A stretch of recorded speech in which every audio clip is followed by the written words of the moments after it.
Hello students, आप सभी का एक बार फिर से स्वागत है इस लेक्चर में। तो जैसा कि आप सभी देख सकते हैं कि यहाँ पे हम शुरुआत करने जा रहे हैं अंतर्राष्ट्रीय हवाई अड्डों के बारे में। यानी इस लेक्चर में हम देखेंगे भारत में स्थित कुछ महत्वपूर्ण अंतर्राष्ट्रीय हवाई अड्डे को, उनका क्या नाम है और वो किस प्रांगण में स्थापित है। तो ये जो चीज है, ये हम बात करें अगर प्रतियोगिता परीक्षाओं की, तो उसके मद्देनजर बहुत ही महत्वपूर्ण हो जाती है, क्योंकि कई बार सीधे तौर पे जो क्वेश्चन है, जो सवाल है, वो आपसे यहाँ पूछ ले जाते हैं। कि अगर हम उदाहरण लें तो मान लीजिए आपका कोई भी एक एयरपोर्ट है, जैसे इंदिरा गांधी अंतर्राष्ट्रीय हवाई अड्डा, ये अभी हाल फिलहाल में न्यूज में था। तो ये किस शहर में स्थित है? तो आपका उत्तर होगा नई दिल्ली। तो इस प्रकार से कई बार क्या होता है कि जो हवाई अड्डे होते हैं वो कई बार समाचारों में होने की वजह से सीधे तौर पे सवाल में उपस्थित हो जाते हैं हमारे सामने, जब भी हम प्रतियोगिता परीक्षाओं की तैयारी करते हैं या फिर उसमें हम प्रश्नों को हल करने जाते हैं। तो इसी चीज को ध्यान में रखते हुए आज हम पहले कुछ अंतर्राष्ट्रीय हवाई अड्डों के बारे में देखेंगे जो कि भारत में विभिन्न विभिन्न स्थानों पर स्थापित। इस लेक्चर की शुरुआत से पहले हर बार की तरह एक छोटा सा डिस्क्लेमर, एक छोटा सा असवीकरण हमारे सामने उपस्थित है जिसे हमें समझना बहुत जरूरी है इससे पहले कि हम आगे प्रस्थान करें। तो डिस्क्लेमर कुछ इस प्रकार से है। The images used in a slide deck are for educational purposes only. We respect the intellectual property rights of the original creators and owners of these images. If you are the owner of any of the images used in this deck and have any concerns or issues, please contact us at sathi@iitk.ac.in and we shall remove the images. आइए अब आगे प्रस्थान करते हैं। सबसे पहले हम बात करें नई दिल्ली। तो देखिए, नई दिल्ली का इंदिरा गांधी इंटरनेशनल एयरपोर्ट यानी कि इंदिरा गांधी अंतर्राष्ट्रीय हवाई अड्डा जो है, ये असल में अपनी सेवाएं देता है एक मुख्य सिविलियन एविएशन हब के तौर पे, यानी कि एक मुख्य आम नागरिक उड्डयन हब के तौर पे। किसके लिए? नेशनल कैपिटल रीजन के लिए, यानी राष्ट्रीय राजधानी क्षेत्र के लिए दिल्ली के। अब हम बात करें नेशनल कैपिटल रीजन के बारे में, तो देखिए, जो आपका नेशनल कैपिटल रीजन है, जिसे हम कई बार एनसीआर भी बोलते हैं, तो एनसीआर जो है, इसकी शुरुआत असल में आपकी 1991 के बाद से होती है। उस समय दिल्ली के आसपास के जो शहर थे, जो कि मुख्यतः आपके हरियाणा, राजस्थान और आपके यूपी जैसे राज्यों से आते थे, उन शहरों को एनसीआर में शामिल कर दिया गया था। जैसे हम बात करें आज, तो उत्तर प्रदेश के 7 शहर, हरियाणा के कई शहर और राजस्थान के 3 शहर जो हैं, उन्हें हम राष्ट्रीय राजधानी क्षेत्र यानी एनसीआर में गिनते हैं।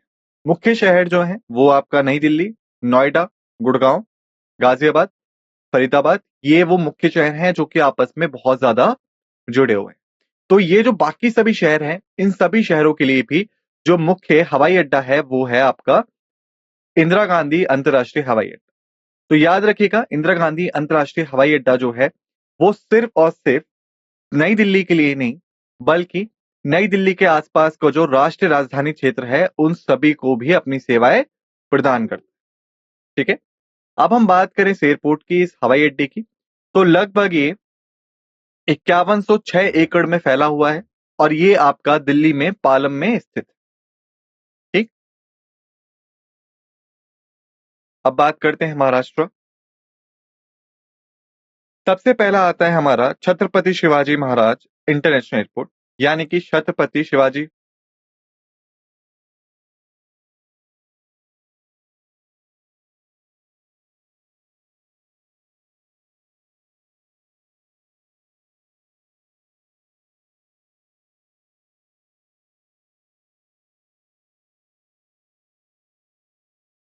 छत्रपति शिवाजी महाराज अंतर्राष्ट्रीय हवाई अड्डा, जिसको हम पहले जानते थे सहारा अंतर्राष्ट्रीय हवाई अड्डा के तौर पे।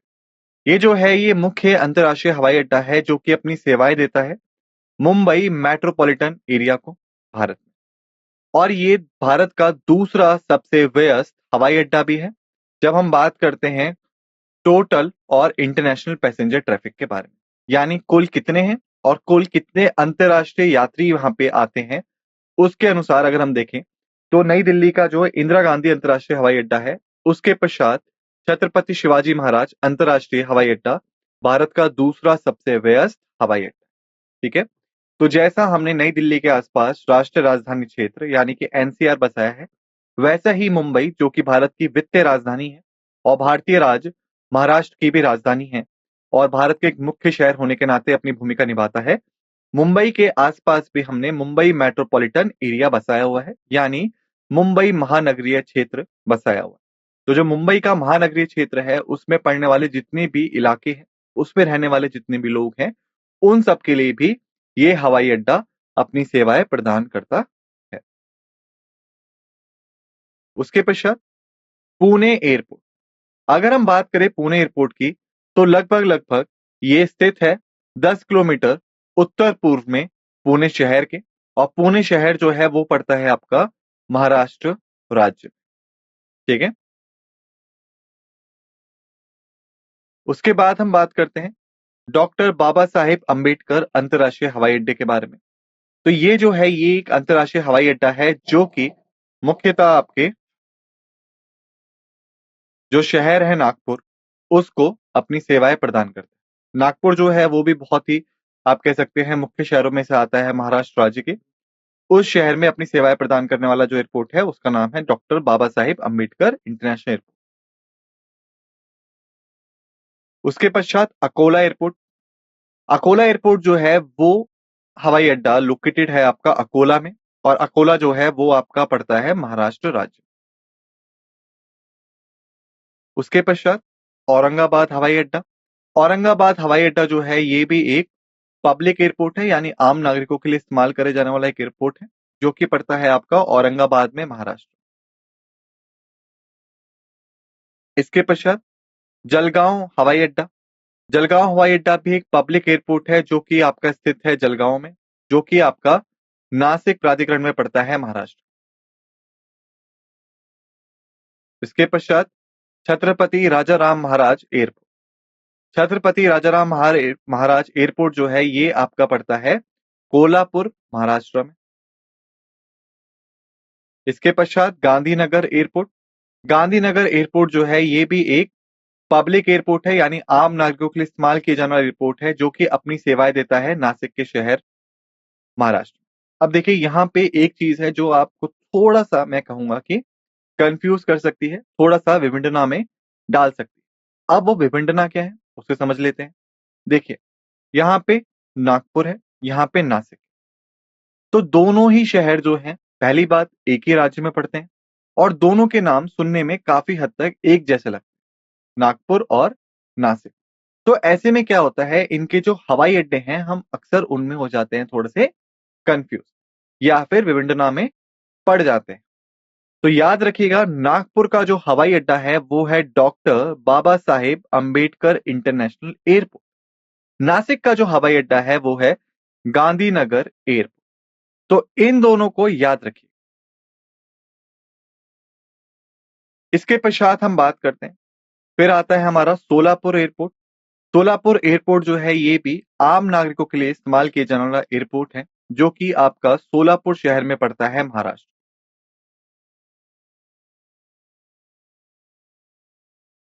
अब हम बात करें कर्नाटका की, तो पहला है केम्पेगोवाड़ा इंटरनेशनल एयरपोर्ट, यानी केम्पेगोवाड़ा अंतर्राष्ट्रीय हवाई अड्डा। ये हवाई अड्डा मुख्यतः अपनी सेवाएं प्रदान करता है बेंगलुरु को, जो कि राजधानी है भारतीय राज्य कर्नाटका की, और ये हवाई अड्डा लगभग 4000 एकड़ में फैला। तो देखिए हम बात करें केम्पेगोवाड़ा की, तो असल में ये जो इंटरनेशनल एयरपोर्ट है ये बेंगलुरु में स्थित है और बेंगलुरु से कम 35 से 40 किलोमीटर दूर बाहर की तरफ ये स्थित है। बेंगलुरु जो कि कर्नाटक राज्य की राजधानी होने के साथ साथ भारत का एक मुख्य आईटी हब भी है। इस शहर में ये एयरपोर्ट अपनी बहुत ही महत्वपूर्ण भूमिका निभाता है जब हम बात करते हैं अंतर्राष्ट्रीय यात्रियों के आवाजाही। इसके बाद आता है हमारा मंगलौर एयरपोर्ट। मंगलौर एयरपोर्ट जो है ये आपका अंतर्राष्ट्रीय हवाई अड्डा है जो मुख्यतः अपना सेवाएं देता है तटीय शहर मंगलुरु को, जो कि आपका पड़ता है कर्नाटका इंडिया में। फिर आता है हमारा बेलगांव एयरपोर्ट। बेलगांव एयरपोर्ट जो है ये मुख्यतः अपनी सेवाएं देता है बेलगांव, जो कि एक शहर है भारतीय राज्य कर्नाटक। फिर आता है हमारा हुबली एयरपोर्ट। हुबली एयरपोर्ट जो है ये अपनी सेवाएं देता है जुड़वा शहरों को, जो है आपकी हुबली और धारवाड़, और ये दोनों ही पड़ते हैं आपका कर्नाटका। अब देखिए यहाँ पे एक चीज मैं आपको मुख्यतः क्लियर कर देता हूँ, यहाँ पे हुबली लिखा हुआ, हुबली जो है वो आपका पड़ता है कर्नाटका में।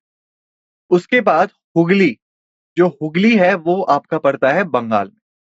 तो मैंने कई बार देखा है कि लोग इसमें थोड़ा-सा कन्फ्यूज़ हो जाते हैं, विडंबना में पड़ जाते हैं। याद रखिएगा, हुबली कर्नाटका, हुगली पश्चिम बंगाल, ठीक? उसके पश्चात मैसूर हवाई अड्डा।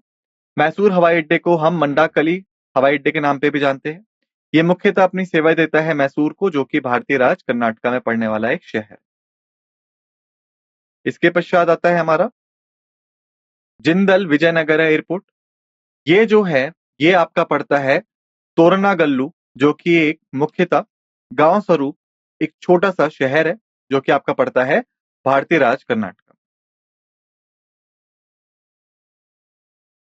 अब हम बात करें तमिलनाडु की। सबसे पहला है हमारा चेन्नई अंतर्राष्ट्रीय हवाई अड्डा। ये जो हवाई अड्डा है, ये मुख्यतः अपनी सेवाएं देता है चेन्नई शहर को, जो कि राजधानी है तमिलनाडु राज्य की, भारत में। फिर आता है हमारा तिरुचिरापल्ली अंतर्राष्ट्रीय हवाई अड्डा। ये हवाई अड्डा मुख्यतः सर्व करता है तिरुचिरापल्ली शहर को, जो कि तमिलनाडु राज्य में पड़ता है, भारत के। फिर आता है हमारा कोयम्बटूर अंतर्राष्ट्रीय हवाई अड्डा। मुख्य हवाई अड्डा है अपनी सेवाएं देने के लिए कोयम्बटूर शहर में, तमिलनाडु।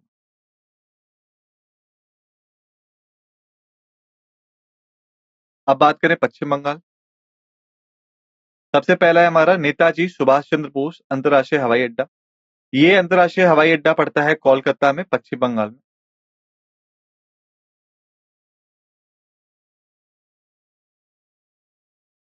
फिर आता है हमारा तेलंगाना। पहला पड़ता है हमारा राजीव गांधी अंतर्राष्ट्रीय हवाई अड्डा।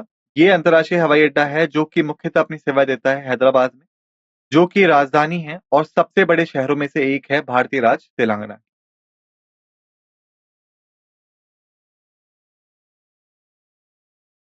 फिर है उत्तर प्रदेश। लाल बहादुर शास्त्री अंतर्राष्ट्रीय हवाई अड्डा। ये जो है, ये आम नागरिकों के लिए स्थित एक हवाई अड्डा है, जो कि आपका पड़ता है बाबतपुर, वाराणसी, भारत में। फिर आता है हमारा चौधरी चरण सिंह अंतर्राष्ट्रीय हवाई अड्डा। ये मुख्यतः अपनी सेवाएं देता है लखनऊ को, जो कि राजधानी है भारतीय राज्य उत्तर प्रदेश की। फिर हम बात करें उड़ीसा की। सबसे पहला आता है हमारा बीजू पटनायक अंतर्राष्ट्रीय हवाई अड्डा, जिसको हम भुवनेश्वर हवाई अड्डे के नाम से भी जानते हैं। ये पड़ता है आपका भारतीय शहर भुवनेश्वर में, जो कि राजधानी है भारतीय राज्य उड़ीसा की। और ये जो हवाई अड्डा है, ये पूरे राज्य में इकलौता अंतर्राष्ट्रीय हवाई अड्डा है। इसका नाम रखा गया है वहां के भूतपूर्व मुख्यमंत्री जो थे उड़ीसा के, बीजू पटनायक, उनके नाम पे, जिन्होंने की अपने जीवन काल के दौरान एक स्वतंत्रता सेनानी के तौर पे भी अपनी सेवाएं दी हैं, और खासकर एक एविएटर के तौर पे भी अपनी सेवाएं दी। उसके बाद आता है हमारा झारसुगुड़ा एयरपोर्ट, जो कि पड़ता है उड़ीसा, इंडिया। अब जम्मू एंड कश्मीर की हम बात करें। सबसे पहला है हमारा शेख उल आलम अंतर्राष्ट्रीय हवाई अड्डा, जिसको हम श्रीनगर हवाई अड्डे के नाम से भी जानते हैं। ये जो अंतर्राष्ट्रीय हवाई अड्डा है, मुख्यतः सेवाएं देता है श्रीनगर को, जो कि आपकी ग्रीष्म राजधानी है भारतीय राज्य जम्मू और कश्मीर की। इसे असल में इस पे जो मालिकाना हक है वो भारतीय वायुसेना का है, और साथ ही साथ भारत की जो एयरपोर्ट अथॉरिटी है उसका है, ठीक है। और ये दोनों मिलके एक सिविल एनक्लेव चलाते हैं इस एयरपोर्ट पे। इसके बाद आता है हमारा जम्मू एयरपोर्ट, जिसको हम मुख्यतः जानते हैं औपचारिक रूप से जम्मू सिविल एनक्लेव के नाम से, और ये पड़ता है जम्मू में, जो कि शहर है जम्मू और कश्मीर राज्य। फिर आता है बिहार। जयप्रकाश नारायणा अंतर्राष्ट्रीय हवाई अड्डा, जो कि आपका स्थित है पटना, बिहार में। इसका नाम रखा गया था जयप्रकाश नारायण के ऊपर। फिर आता है हमारा गया एयरपोर्ट। इसको हम बोध गया एयरपोर्ट के नाम से भी जानते हैं। ये जो है, ये भी एक मुख्यतः पब्लिक एयरपोर्ट है गया में, जो कि राज्य आपका शहर है बिहार राज्य। फिर आते हैं हम पंजाब पे। चंडीगढ़ चंडीगढ़ अंतर्राष्ट्रीय हवाई अड्डा, ये जो एयरपोर्ट है, इसका जो रनवे है वो आपका स्थित है जो आपकी यूनियन टेरिटरी है चंडीगढ़ की वहां पे। और इसी के साथ साथ जो इसका अंतर्राष्ट्रीय टर्मिनल है वो आपका पड़ता है दक्षिणी तरफ में, जो गांव है आपका जिरोरी, मोहाली पंजाब, उसकी तरफ। फिर आता है हमारा श्री गुरु रामदास जी अंतर्राष्ट्रीय हवाई अड्डा, जिसका नाम रखा गया है गुरु रामदास जी के ऊपर, जो कि आपके चौथे सिख गुरु थे और साथ के साथ स्थापक भी थे अमृतसर शहर के। ठीक है, ये भी एक अंतर्राष्ट्रीय हवाई अड्डा है जो कि पड़ता है अमृतसर शहर में पंजाब के। फिर हम बात करते हैं अंडमान और निकोबार आइलैंड्स के बारे में। पहला है हमारा वीर सावरकर अंतर्राष्ट्रीय हवाई अड्डा, जिसको हम पोर्ट ब्लेयर हवाई अड्डे के नाम से भी जानते हैं। ये कस्टम एयरपोर्ट है जो कि पड़ता है आपका 2 किलोमीटर दक्षिण की तरफ पोर्ट ब्लेयर के।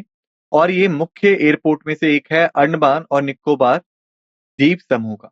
इसका नाम रखा गया है विनायक दामोदर सावरकर के नाम के ऊपर, जो कि एक मशहूर स्वतंत्रता सेनानी थे। फिर आता है हमारा आंध्र प्रदेश। पहला है हमारा विशाखापट्टनम एयरपोर्ट। ये एक अंतर्राष्ट्रीय हवाई अड्डा है जो कि पड़ता है आपका विशाखापट्टनम, भारत में। ये सबसे बड़ा और सबसे बिजिएस्ट एयरपोर्ट में से एक है आंध्र प्रदेश के। और ये सिविल एनक्लेव के तौर पे ऑपरेट करता है आपका जो आपकी भारतीय नेवी है उसके एयरबेस पे, जिसका नाम है आईएनएस टेगा। फिर आता है हमारा विजयवाड़ा एयरपोर्ट।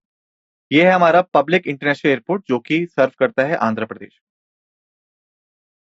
फिर आता है हमारा कडापा यानी कुडुप्पा एयरपोर्ट, जो कि आपका पड़ता है कडापा में, आंध्र प्रदेश। फिर आता है हमारा अरुणाचल प्रदेश। तेजू एयरपोर्ट जो कि आपका लोकेटेड है तेजू में, जो पड़ता है आपका भारतीय राज्य अरुणाचल प्रदेश में। फिर आता है हमारा डपोरिजो एयरपोर्ट जो कि आपका पड़ता है डपोरिजो में, जो कि है आपका अरुणाचल प्रदेश में। फिर बात करते हैं हम छत्तीसगढ़ की। सबसे पहला है हमारा जगदलपुर एयरपोर्ट जो कि आपका पड़ता है जगदलपुर में, जो कि है आपका छत्तीसगढ़ राज्य में स्थित। फिर आता है हमारा स्वामी विवेकानंद एयरपोर्ट, जिसको हम पहले रायपुर अंतर्राष्ट्रीय हवाई अड्डा के तौर पर भी जानते थे, जो मुख्यतः मु- आपका सर्व करता है छत्तीसगढ़ राज्य को। फिर हम बात करें दमन एंड दीव के बारे में। दीव एयरपोर्ट जो है ये आपका एक घरेलू हवाई अड्डा है जो कि आपका पड़ता है दीव में, union territory of Daman and Diu. फिर हम बात करें हिमाचल प्रदेश की। कांगड़ा एयरपोर्ट जो कि आपका लोकेटेड है गग्गल में, कांगड़ा के समीप। ये मुख्यतः आपका सर्व करता है भारतीय राज्य हिमाचल प्रदेश। फिर आता है शिमला एयरपोर्ट जो कि आपका लोकेटेड है जुबारहट्टी शिमला में, भारतीय राज्य हिमाचल प्रदेश। फिर आता है हमारा कुल्लू मनाली एयरपोर्ट जो कि आपका लोकेटेड है भुंटार में, भारतीय राज्य हिमाचल प्रदेश।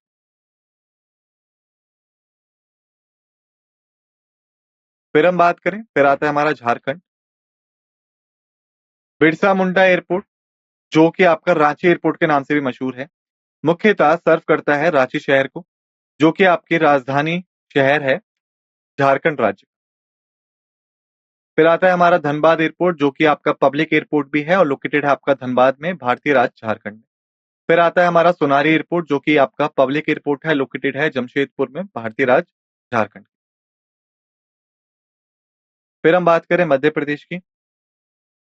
ग्वालियर एयरपोर्ट जिसको हम जानते हैं राजमाता विजया राजा सिंधिया एयर टर्मिनल के नाम से भी, जो कि आपका पड़ता है महाराजपुर एयरपोर्ट स्टेशन ग्वालियर मध्य प्रदेश में। फिर आता है हमारा जबलपुर एयरपोर्ट जिसको हम डुमना एयरपोर्ट के नाम से भी जानते हैं, जो कि आपका पड़ता है जबलपुर मध्य प्रदेश में। फिर आता है हमारा खजुराहो एयरपोर्ट जिसको हम जानते हैं एरोड्रोम खजुराहो के नाम से भी, जो कि आपका पड़ता है खजुराहो छतरपुर डिस्ट्रिक्ट मध्य प्रदेश में। फिर आता है हमारा खंडवा एयरपोर्ट जो कि आपका पब्लिक एयरपोर्ट है, पड़ता है आपका नागचुन रोड खंडवा में मध्य प्रदेश। फिर आता है हमारा राजा भोज एयरपोर्ट जो कि आपका प्राइमरी एयरपोर्ट है, जो कि मुख्यतः अपनी सेवा देता है भोपाल में, मध्य प्रदेश। अब हम बात करें सारांश की।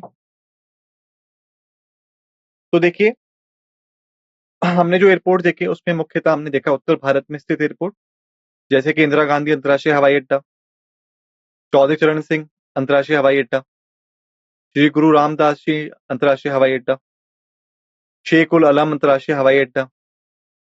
वहीं पे हमने देखा पश्चिम भारत में स्थित छत्रपति शिवाजी महाराज अंतर्राष्ट्रीय हवाई अड्डा, सरदार वल्लभ भाई पटेल अंतर्राष्ट्रीय हवाई अड्डा, गोवा अंतर्राष्ट्रीय हवाई अड्डा।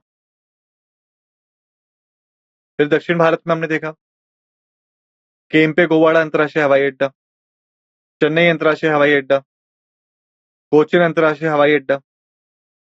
फिर हमने देखा पूर्वी भारत में स्थित नेताजी सुभाष चंद्र बोस अंतर्राष्ट्रीय हवाई अड्डा, बीजू पटनायक अंतर्राष्ट्रीय हवाई अड्डा। फिर केंद्रीय भारत में हमने देखा या मध्य भारत में राजा भोज हवाई अड्डा, जबलपुर हवाई अड्डा। फिर सारांश में हमने देखा उत्तर पूर्व में स्थित भारत के लोकप्रिय गोपीनाथ बरदोली अंतर्राष्ट्रीय हवाई अड्डा, तेजू हवाई अड्डा। और इसके बाद हम अब बात करें कंक्लूजन की, तो देखिए सभी एयरपोर्ट जो हैं ये भारत में जो हमारी ट्रांसपोर्ट इंफ्रास्ट्रक्चर है उसको दिखाते हैं, साथ ही साथ ये दोनों तरीके से सेवाएं देते हैं, चाहे घरेलू आवाजहान हो या अंतर्राष्ट्रीय आवाजहान। तो इसी के साथ हमने इस लेक्चर को समाप्त कर लिया है। आप सभी से निवेदन है कि जो भी चीजें हमने यहाँ पढ़ी समझी उन्हें एक बार अच्छे से रिवाइज कर लीजिएगा। मिलते हैं दूसरे लेक्चर में। इसी के साथ इस लेक्चर को समाप्त करते हैं। आप सभी का धन्यवाद।